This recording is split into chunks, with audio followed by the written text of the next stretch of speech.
우리 이제 하나님 말씀 보겠습니다. 에베소서 3장 7절부터 9절입니다. 에베소서 3장 7절부터 9절 말씀 우리 한 목소리로 같이 읽겠습니다. 같이 읽죠. 시작.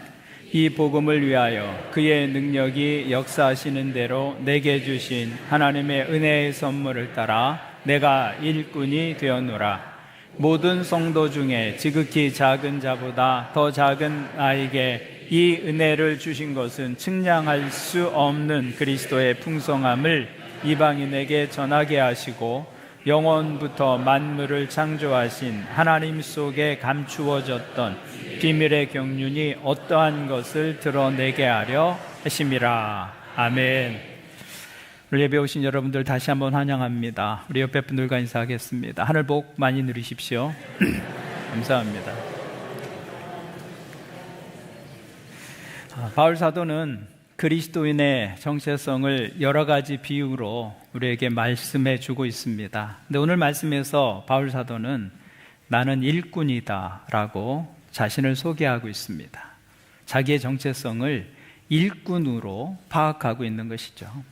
7절 말씀을 보겠습니다. 이 복음을 위하여 그의 능력이 역사하시는 대로 내게 주신 하나님의 은혜의 선물을 따라 내가 일꾼이 되었노라. 바울 사도는 예수 그리스도를 만난 후에 자신을 일꾼이라고 부르고 있습니다. 여기 일꾼이라는 말은 노예라는 말입니다. 종이라고 자기를 소개하고 있는 것이죠. 근데 바울 사도뿐만이 아닙니다. 성경이나 기독교 역사 속에서 하나님을 제대로 만난 사람들은 누구나 자신을 일꾼으로 자처합니다. 나는 노예입니다. 나는 작은 자입니다. 그렇게 자신을 말하고 있죠. 예외가 없습니다. 근데 거기엔 이유가 있습니다. 우리가 복음을 알면 스스로를 종으로 여기게 되는데 일꾼으로 자처하는 이유는 우리가 섬기는 주인 되시는 예수 그리스도께서 당신을 종으로 우리에게 소개하셨기 때문입니다. 그래서 기독교는 일꾼의 종교입니다. 일꾼의 종교. 대접받는 종교가 아니고요. 기독교는 섬기는 종교고 일꾼의 종교입니다. 주님께서 친히 이렇게 말씀해 주셨습니다. 인자가 온 것은 섬김을 받으려 함이 아니라 도리어 섬기려 하고 자기의 목숨을 많은 사람의 대속물로 주려 함이니라. 마태복음 20장을 보면 인자가 온 것은 섬김을 받으려 함이 아니고 도리어 섬기려 하고 자기 목숨을 많은 사람의 대속물로 주려 함이니라. 여러분, 이것이 기독교의 독특성이라고 제가 말씀을 드렸습니다. 기독교는 하나님이 종이 되었다고 말합니다. 여러분, 세상에 이렇게 말하는 종교가 어디 있습니까? 이것은 신성모독입니다. 우리가 섬기는 하나님께서 인간을 섬기기 위해서 친히 종으로 오셨다. 그렇게 가르치는 종교는 없습니다. 그러나 기독교는 하나님이 종이 되셨다고 말씀합니다.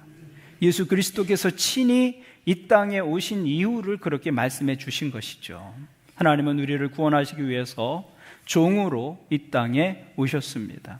그러므로 그분을 따르는 사람들 역시 스스로를 일꾼으로 자처할 수밖에 없는 것이죠.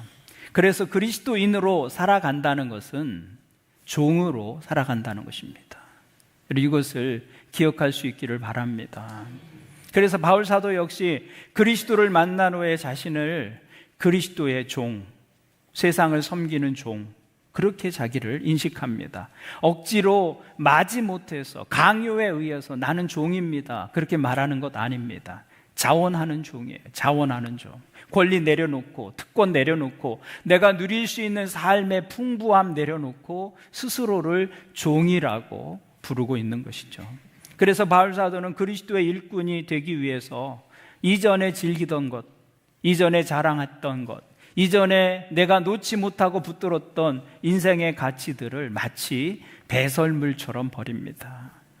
바울 사도는 이렇게 고백합니다. 빌립보서 3장을 보면, 그러나 무엇이든지 내게 유익하던 것을 내가 그리스도를 위하여 다 해로 여길 뿐더러 또한 모든 것을 해로 여김은 내 주 그리스도 예수를 아는 지식이 가장 고상하기 때문이라. 내가 그를 위하여 모든 것을 잃어버리고 배설물로 여김은 그리스도를 얻고 그 안에서 발견되려 함이니. 예수님을 믿고 나니까 이전에 내 인생을 사로잡았던 그것들이 돌연 그 빛을 잃어버리게 되더라는 거예요. 내가 놓지 못할 가치로 붙들고 살았던 것이 하루아침에 가치 없는 것으로 변하여 버리고 맙니다. 그래서 그것 다 내버리고 예수 그리스도를 붙잡았다고 소개합니다. 그리고 나는 그리스도의 종이다 라고 말하는 것이죠. 바울 사도는 예수 그리스도를 만난 후에 많은 것을 버리고 하나를 선택합니다. 여러분, 그렇습니다. 믿음이란 많은 것을 팔아서 하나를 사는 것입니다.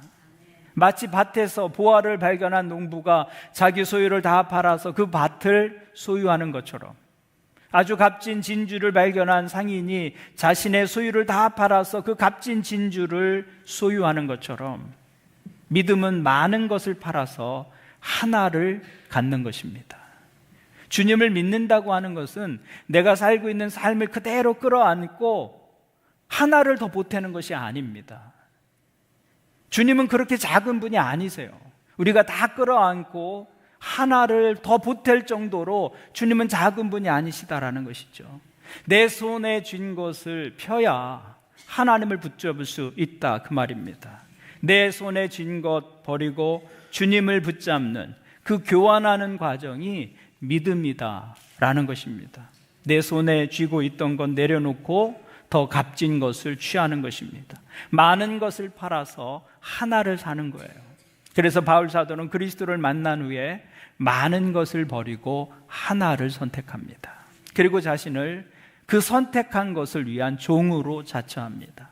그러면 무엇이 바울 사도로 하여금 그리스도의 종이 되게 했느냐라는 것입니다.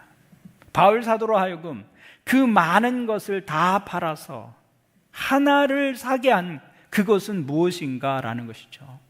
바울 사도는 그것을 비밀이라고 소개합니다. 비밀. 2절 3절을 보겠습니다.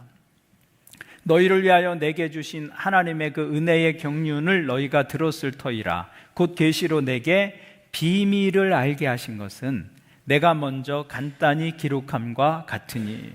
바울 사도는 내가 복음의 일꾼 된 것, 그리스도를 위해서 종이 된 것, 그것은 하나님께서 내게 감추어 두었던 비밀을 알게 하셨기 때문이다 라고 말씀합니다. 그래서 나는 그 하나님의 비밀을 맡은 자, 그 하나님의 복음의 비밀을 전하는 일꾼이 되었다고 말하고 있는 것이죠. 그 비밀이 무엇인가?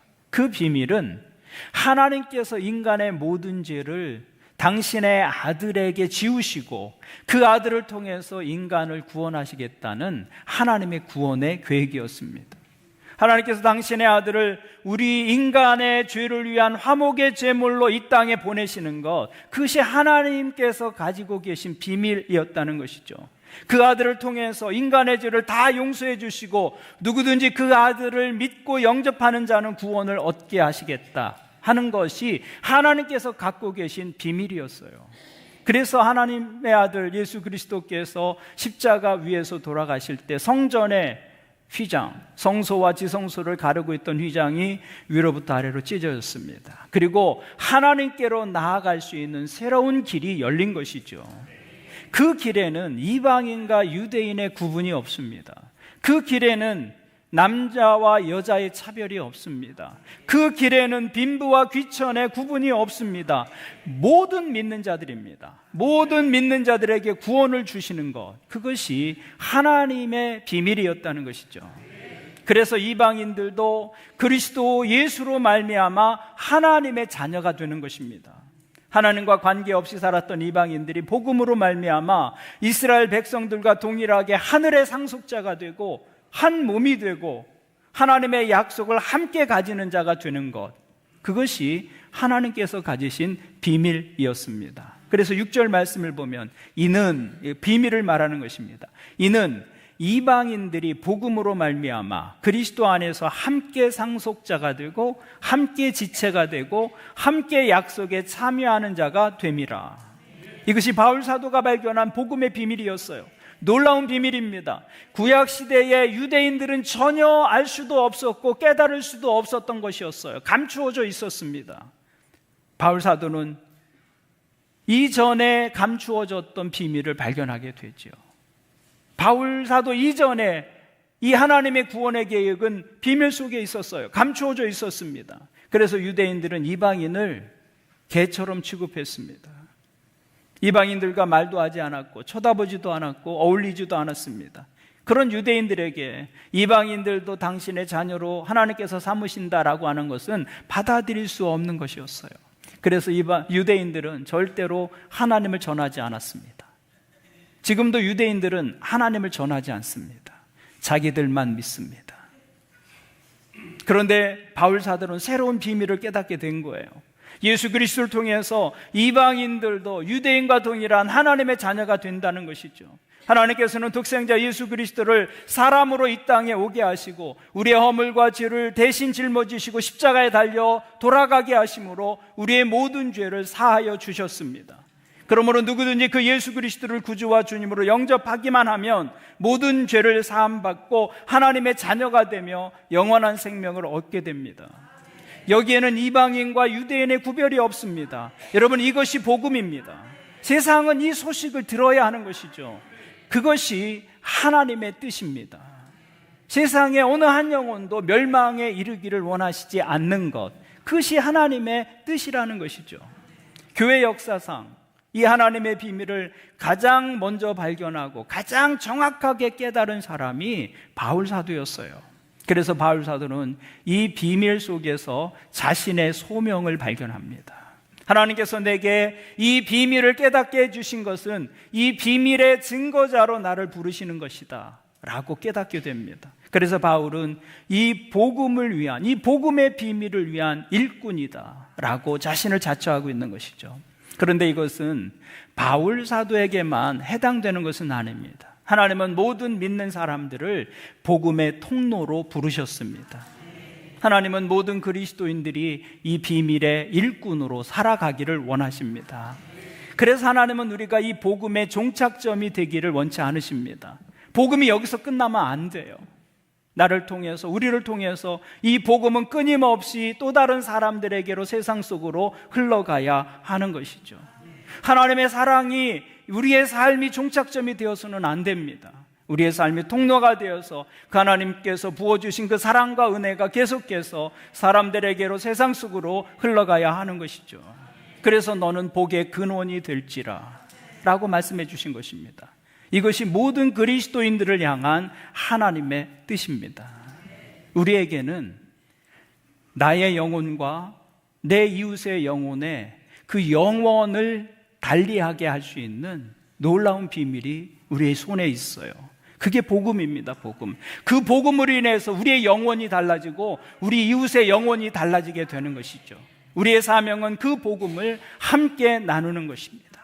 우리는 그 복음으로 세상을 축복하도록 부름받은 사람들이다라는 것입니다. 그래서 바울 사도는 나는 그 복음의 비밀을 위한 일꾼이다라고 자기를 인식하고 있었던 것이죠. 이 주님의 부르심을 기억하고 잃어버린 영혼들을 찾는 일에 헌신하는 우리 교회와 또 성도님들 되시기를 주님의 이름으로 축원을 드립니다. 근데 바울 사도는 이 일을 감당하면서 겸손함으로 이 일을 감당합니다. 바울 사도는 놀라운 하늘의 비밀, 지금까지 감추어져 있었던 그 하늘의 비밀을 깨달은 일꾼이었지만 동시에 겸손한 일꾼이었습니다. 8절을 보십시오. 모든 성도 중에 지극히 작은 자보다 더 작은 나에게 이 은혜를 주신 것은 측량할 수 없는 그리스도의 풍성함을 이방인에게 전하게 하시고, 바울 사도는 이방인에게 이 복음의 비밀을 전하는 자로 부름받았다라고 말하면서 나는 그 하나님의 복음 앞에서 작은 자라고 말하고 있습니다. 바울의 표현을 빌리면 지극히 작은 자보다 더 작은 나에게 라고 말합니다. 여러분, 그렇습니다. 이것이 하나님 앞에 설 때 우리의 정직한 모습입니다. 하나님의 사랑이 얼마나 큰지, 하나님의 영광이 얼마나 위대한지 그 앞에 서는 자들마다 자기를 부를 때 작은 자, 미천한 자라고 부를 수밖에 없다는 것입니다. 우리가 큰 산이나 큰 계곡 앞에 서기만 해도 우리는 그 자연의 웅장함 앞에 압도되는 경험을 합니다. 그 앞에, 큰 산 앞에만 서도 우리가 얼마나 작은 자인지를 실감하게 됩니다. 근데 우리가 하나님 앞에 서게 되면 우리는 작은 자 정도가 아닙니다. 하나님 앞에서 우리는 그 존재가 없는 것과 같아요. 하나님의 영광과 하나님의 권세과 하나님의 은혜는 그렇게 큰 것이다 라는 것이죠. 그래서 복음은 유대인만 독점할 수 있는 것이 아닙니다. 그렇게 작은 것이 아니에요. 복음은 유대인에게만 한정되는 것이 아닙니다. 그래서 복음 안에는 담이 없는 거예요. 담이. 복음 안에는 어떤 차별도 없는 것입니다. 그래서 아무리 큰 자도 하나님의 복음 앞에 서면 작은 자가 될 수밖에 없습니다. 이것이 하나님 앞에 선 바울의 모습이었습니다. 철저한 겸손이에요. 그리고 이 겸손이 사실은 바울 사도로 하여금 어떤 상황에서도 흔들리지 않고 하나님의 일을 감당하게 합니다. 그 겸손 속에 바울 사도는 행복을 경험합니다. 여기 두 사람이 있습니다. 누가 더 행복한 사람일까요? 한 사람은 자기를 금그릇으로 생각합니다. 난 금그릇이다. 이 금그릇에 천국이 담기고 하나님의 은혜가 담기고 하나님의 사랑이, 축복이 담기는 것은 지극히 당연한 것이다. 그렇게 생각합니다. 아멘 하시면 곤란합니다. 나는 금그릇이다. 하나님의 은혜가 당연하다. 또 한 사람은 자기를 질그릇으로 생각합니다. 나는 질그릇과 같은 존재인데 보배로운 예수님을 내 인생에 담을 자격도 권세도 능력도 없는데 하나님께서 이 질그릇 같은 나에게 은혜 베풀어 주셔서 그리스도를 내 인생에 담고 그분과 함께 내 인생 살아갈 수 있도록 이 은혜를 누리게 해주셨다라고 생각을 합니다. 두 사람 중에 누가 더 행복할까요? 당연히 질그릇이라고 생각하는 사람이 행복합니다. 제가 수도교회 목사입니다. 제가 이렇게 생각합니다. 나는 금그릇입니다. 내가 수도교회 목사로 있는데 교회가 잘 되는 게 당연하지. 아멘. 감사합니다. 전폭적인 지지를 감사합니다. 내 스스로 그렇게 생각하는 거예요. 내가 수도교회 목사인데 잘 돼야지. 내가 얼굴이 딸려, 인격이 부족해, 설교를 못해. 내가 목회하는데 교회가 안 되면 그게 더 이상한 거지.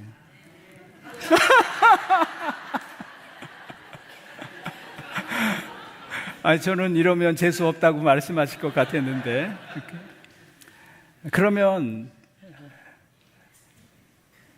제가 할 말이 없어요. 그렇게 이야기하는 사람들을 보면 우리는 기분이 나빠집니다. 그죠? 근데 이렇게 생각해요. 하나님께서 어떻게 저에게 이런 은혜를 주셨는지, 46년이나 잘 성장한 교회를 60이 넘은 나이에 다시 목회할 수 있는 기회를 주시다니.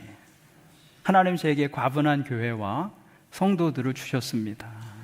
저는 자격도 능력도 없는데 이런 은혜를 베풀어 주시니 정말 감사합니다. 어느 쪽이 행복하겠어요? 당연히 후자가 행복합니다. 겸손함 속에 행복이 담기는 거예요. 교만한 사람은 여간에선 행복하기가 어렵습니다. 바울 사도는 자신을 낮추면 낮출수록, 자신이 질그릇이라고 느끼면 느낄수록, 모든 사람들 가운데 나는 가장 작은 자 가운데 작은 자다라고 생각하면 생각할수록 하나님께서 자기에게 베푸신 은혜가 너무 크게 느껴지고 더 행복해지는 것입니다. 그래서 어떤 상황에 처하든 감사함으로 일할 수 있게 되는 것이죠. 그래서 바울 사도는 나는 가난에도 처할 줄 알고 궁핍에도 처할 줄 안다. 그것이 내 영혼의 기쁨을 흔들지 못한다고 고백합니다. 나는 그 모든 상황에 처할 줄 아는 일체의 비결을 배웠다고 고백하죠. 그것은 바울 사도가 난 가난하게도 살아봤고 궁핍하게도 살아봤기 때문에 그 비결을 알게 되었다, 그런 말이 아닙니다. 그런 경험이 있을 때 물론 도움이 될 수 있습니다. 그러나 본질적으로 바울 사도는 나 금그릇 아니고 나는 질그릇과 같은 존재인데 하나님께서 나를 가장 자중에 가장 작은 자 가운데 하나인데, 그런데 내게 그 감당할 수 없는 은혜를 부어주셨다. 그 생각을 하면 어디에도 처할 수 있게 되는 것이죠. 그래서 바울 사도의 삶을 보면 마치 오뚜기와 같아요. 오뚜기는 넘어뜨리면 다시 일어섭니다. 또 일어나고 다시 일어납니다. 왜 그렇습니까? 오뚜기의 무게중심에 무거운 추가 있기 때문에 그렇습니다. 그 추가 넘어졌을 때 다시 중심을 잡게 만들어 주는 것이죠. 그래서 넘어지듯 하다가 다시 일어나고 쓰러졌다가 다시 서는 것입니다. 바울 사도의 삶의 무게중심에 무엇이 있었습니까? 하나님의 비밀인 복음이 있었다는 거예요. 질가락과 같은 인생인데 그 중심에 하나님께서 복음을 담아주셨어요. 하나님의 은혜가 그 중심에 있는 것입니다. 그래서 답답한 일을 당해도 낙심하지 않습니다. 박해를 당해도 포기하지 않습니다. 거꾸로 뜨림을 당하는 일이 한두 번이 아니었는데 그의 인생을 여전히 하나님 앞에서 성실한 모습으로 살아갈 수 있는 것이죠. 또 일어나고 다시 일어나는 거예요. 삶의 중심에 복음이 있기 때문입니다. 내 삶의 중심에 하나님의 은혜, 감당할 수 없는 그 하나님의 은혜가 내 삶의 중심에 있기 때문입니다. 그것이 그리스도인의 행복의 이유가 되는 것이죠. 저는 여러분들의 행복한 사람, 행복한 그리스도인 되기를 바랍니다.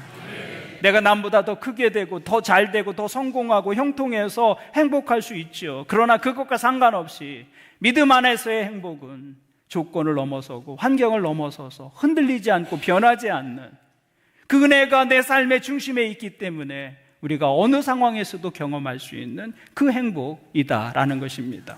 우리 여러분이 그 행복을 누리는 분들 되기를 바랍니다. 그래서 복음 앞에서 우리가 설 때 가지는 그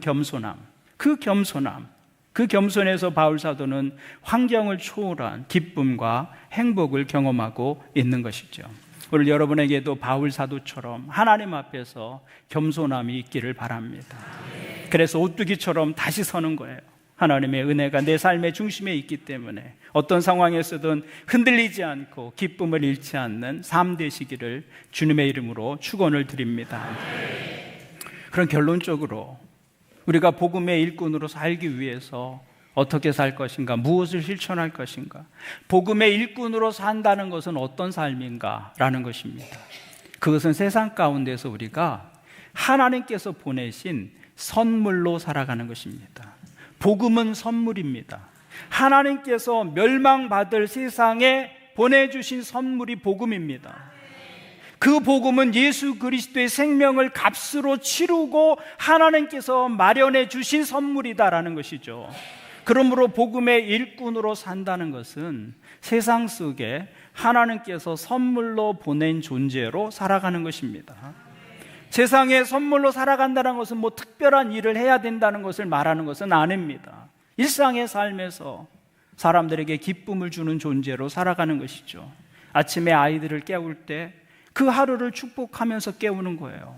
소리를 지르고 고함을 치고 기분을 상하면서까지 애우를 깨우는 것이 아니라 그 아이의 하루를 축복된 하루로, 기분 좋은 하루로 시작할 수 있도록 그 아이를 돕고 섬기는 것이죠. 선물과 같이 퇴근하는 식구들, 귀가하는 가족들 하루의 수고를 인정해주면서 등 두드려주고 사랑하고 격려하면서 그 하루의 수고를 인정해주는 것입니다.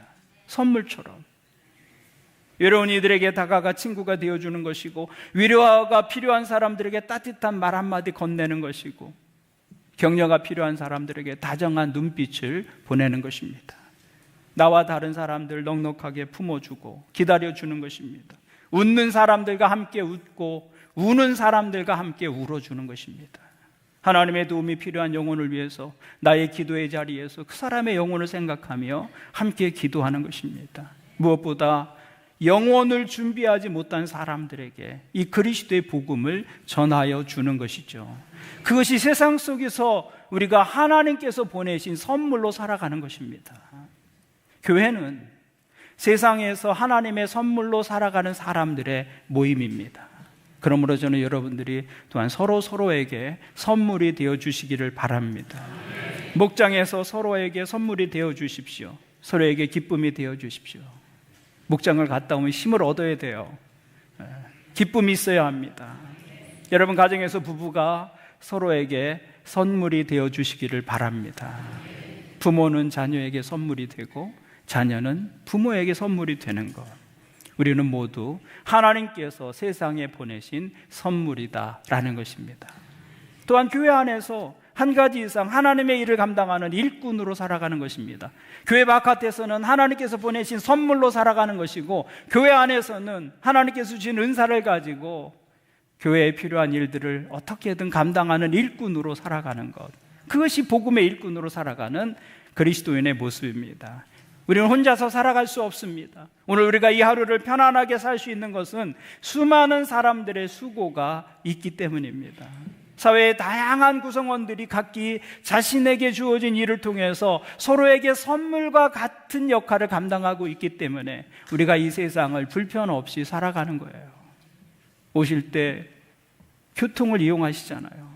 누군가는 그 일에 나에게 선물처럼 편리를 제공하는 것입니다.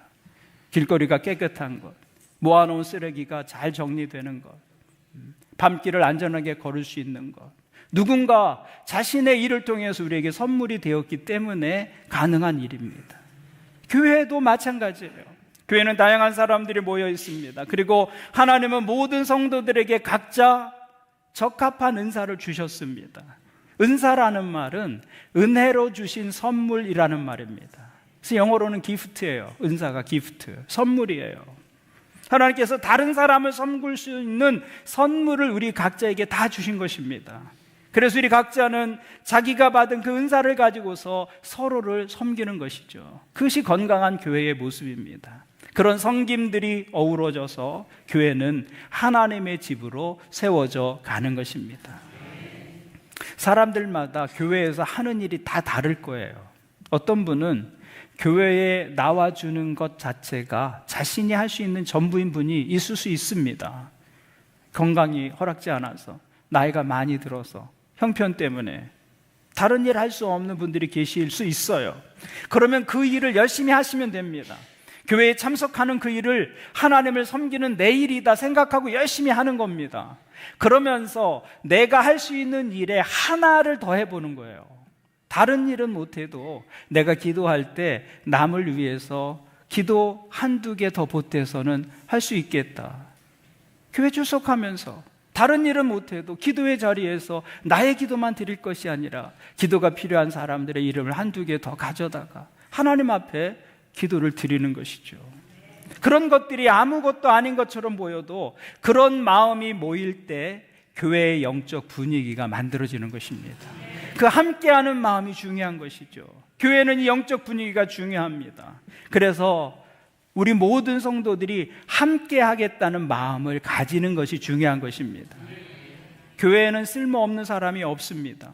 하나도 없어요. 모두가 다 필요한 존재입니다. 아름다운 연주회를 위해서는 연주를 잘하는 사람도 필요하지만 연주를 듣고 박수 쳐주는 사람도 필요한 것이죠. 그 박수 쳐주는 사람이 없다면 그 연주회가 온전해지겠어요? 모두가 함께할 때 아름다운 연주회가 만들어지는 것입니다. 그래서 어떤 것이든 내가 할 수 있는 은사를 묻어두어서는 안 됩니다. 섬길 수 있는 기회를 포기해서는 안 돼요. 그래서 교회에서는 이번 주와 다음 주에 사역 박람회를 여는 것입니다. 여러분, 교회에서 하는 일을 생각해 보고 지금 하고 있는 일에 다시 헌신하세요. 새로운 마음으로 매년 하나님 앞에 다시 헌신하는 것입니다. 그 헌신을 통해서 하나님의 일을 감당하는 것이죠. 또 지금까지 감당하지 않는 분들이 계시다면 교회 안에서 내가 할 수 있는 일이 무엇인지를 찾아보는 거예요. 오늘 여러분이 받으신 유인물 속에 교회에 필요한 사역들이 적혀져 있습니다.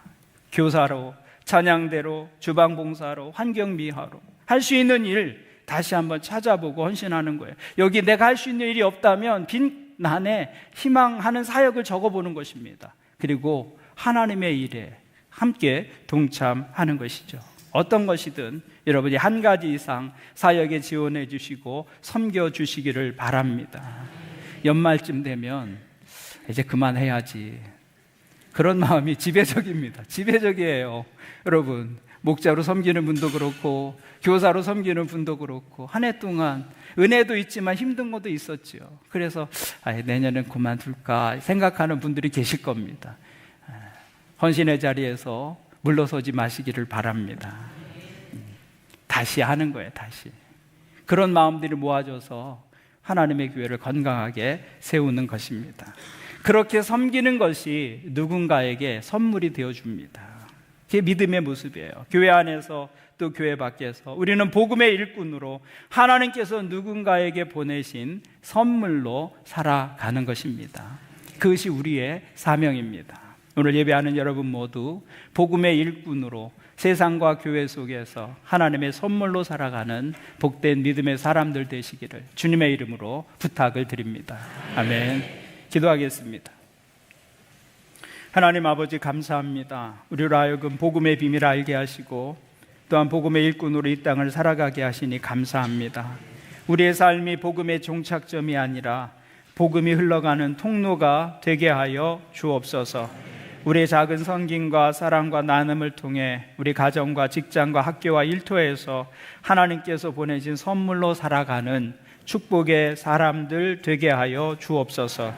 또한 우리에게 좋은 교회 주심을 감사합니다. 우리 각자에게 주신 은사 묻어두지 않고 충성된 종으로 섬기게 하여 주옵소서. 모든 성도들이 한 가지 이상 은사를 따라 하나님의 일을 기쁨으로 감당하게 하시고 그리스도의 몸으로서의 교회를 건강하게 세우는 성도들 되게 하여 주옵소서. 감사를 드리며 예수님의 이름으로 기도합니다. 아멘.